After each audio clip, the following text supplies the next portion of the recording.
بہرحال جب حضرت موسیٰ کو اب اللہ تعالیٰ نے طلب کیا 40 دن کے لیے کوہ طور پر، اس کو ہم چلا بھی کہہ سکتے ہیں، 40 روز کی اللہ تعالیٰ نے ان سے ریاضت کروائی، مشقت، روزہ اور یہ کہ عبادت اور ذکر الہی، اس کے بعد انہیں اللہ نے تورات عطا فرما دی۔ تو اسی طریقے سے وہاں 40 دن کا معاملہ ہوا حضرت موسیٰ علیہ السلام کے ساتھ۔ اس کے بعد الواح دے دی گئیں، جو پتھر کی تختیاں تھیں، ان کے اوپر جو احکام عشرہ ہیں، دی 10 کمانڈمنٹس، جو بنیاد ہے۔ جیسے میں نے کہا کہ سورہ بقرہ جو ہے شریعت محمدی کی اساس ہے، تو شریعت موسوی کی اساس وہ 10 کمانڈمنٹس ہیں، جو کہ پتھر کی سلوں پر لکھی ہوئی دی گئی ہیں حضرت موسیٰ علیہ السلام کو کوہ طور پر۔ اب پیچھے کیا ہوا؟ حضرت موسیٰ کی اس غیر حاضری میں سامری کو موقع مل گیا، اس نے گمراہ کرنے کے لیے ایک شعبدہ دکھایا، اور وہ شعبدہ کیا تھا؟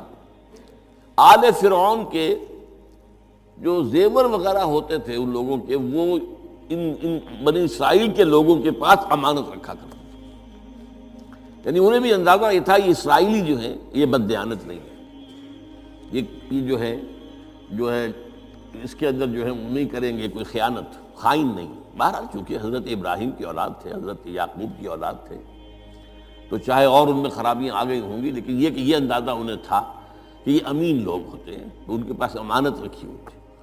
جب وہ نکلے وہاں سے، وہ ساری چیزیں بھی ساتھ لے کر آ گئے۔ اس کو کہا اس نے، سامری نے، کہ یہ پھینک دو، کوئی تو نجس ہے، تمہارے لیے جائز نہیں۔ اس حد تک تو بات ٹھیک ہوئی۔ پھر ان کو پگھلا کر اور ایک بچڑے کی شکل بنا لی، اور اس کے اندر ایسا کچھ میکینزم رکھا کہ اس میں سے ہوا گزرتی تھی، اندر سے کھوکھلا تھا، تو آواز ایسی آتی تھی جیسے کہ بچڑا ڈکرا رہا ہو۔ اس نے کہا یہ ہے تمہارا خدا۔ یہ موسیٰ کو تو مغالطہ لگا ہے، کس غلطی فہمی کے اندر وہ پڑ گئے ہیں، کہاں گئے ہیں، کس خدا کے پاس گئے ہیں، یہ خدا تو یہ ہے تمہارا خدا، اسے پوجو۔ بہرحال وہاں کچھ لوگ جو ہے، کافی بڑی تعداد میں لوگوں نے پرستی شروع کر دی۔ اب جب اللہ نے بتایا اے موسیٰ تمہاری قوم پیچھے فتنے میں پڑ چکی ہے، اور اس کی بھی ایک عجیب بات ہے، اس بتائی دوں آپ کو، کہ حضرت موسیٰ کے لیے جو اللہ نے وقت معین کیا تھا کوہ طور پر آنے کا، آپ اس وقت مقرر سے پہلے پہنچ گئے۔ شوق، اللہ نے ایکسپلینیشن کال کی، یہ سورہ طٰہٰ میں موجود ہے۔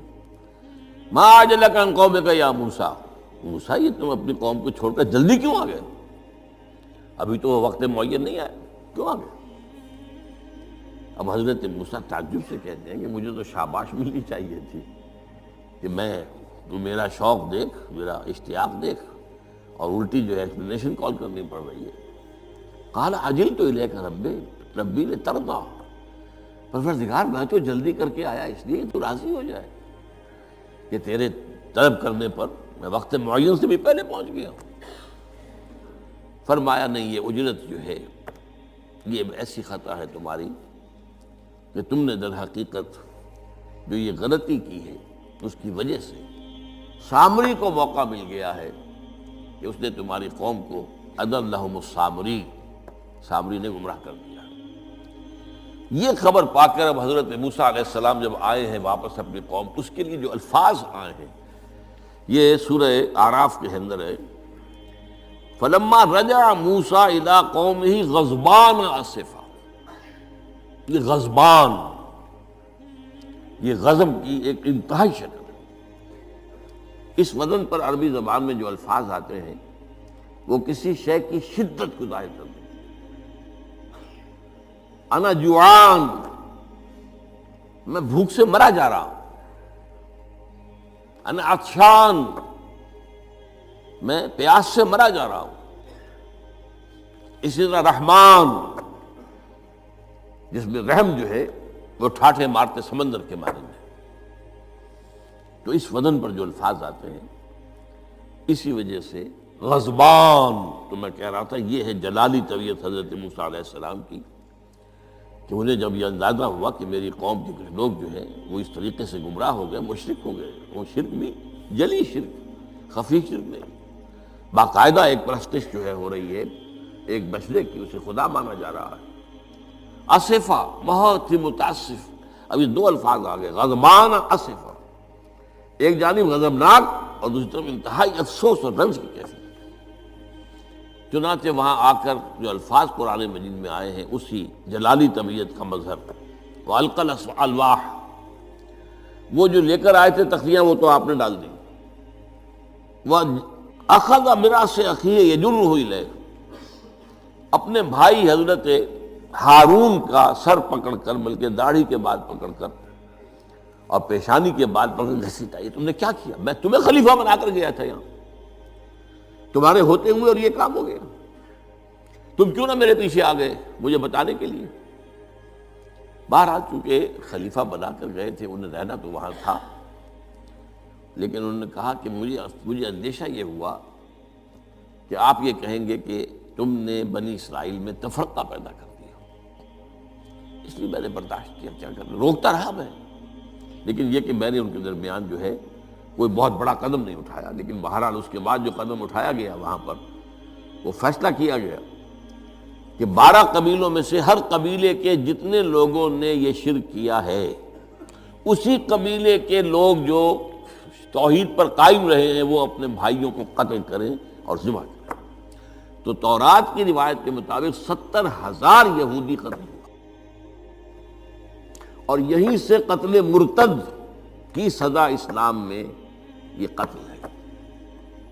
یہ سب بات لوگ کہتے ہیں جو منکرین حدیث ہیں آج کل اور روشن خیال ہیں، اور جو اپنی روشن خیالی کا جو سند لینا چاہتے ہیں مغرب سے، تو مغرب کا تصور تو یہ ہے کہ یہ انسانی حقوق میں سے ہے، ایک مسلمان ہے، اسے اگر عیسائیت پسند آ گئی عیسائی ہو جائے، اس کا حق ہے، تو کوئی مجرم تو نہیں۔ یہ تمہاری شریعت میں یہ کہ قتل کر دیا جائے، یہ تو در حقیقت جو بنیادی حقوق ہے انسان کے اس کے خلاف ہے۔ اسی طریقے سے ایک مرد اور ایک عورت رضامندی سے زنا کرتے ہیں، آپ کو کیا اعتراض ہے؟ جو ان کا حق ہے، ہاں مائنر نہ ہو، چھوٹے نہ ہو، نابالغ سے زنا نہ کیا گیا ہو، جبر نہ کیا جائے، جبر کریں گے تو مجرم ہو جائیں گے، لیکن اگر رضا کے ساتھ باہمی رضامندی سے وہ کرتے ہیں یہ زنا تو کوئی جرم نہیں ہے، ان کی مرضی ہے۔ تو یہ سارا تصور جو ہے حقوق انسانی کا، جس طرح کا ایک مبالغہ آمیز تصور دنیا میں ہو گیا ہے، اس کی روح سے ہمارے ہاں بھی جو لوگ ہیں جو انہی کو ماڈل بنا رہے ہیں اب، تو وہ کہتے ہیں کہ جناب قرآن میں کہاں ہے مرتد کی سزا، اس طرح قرآن میں کہاں رجم کی سزا؟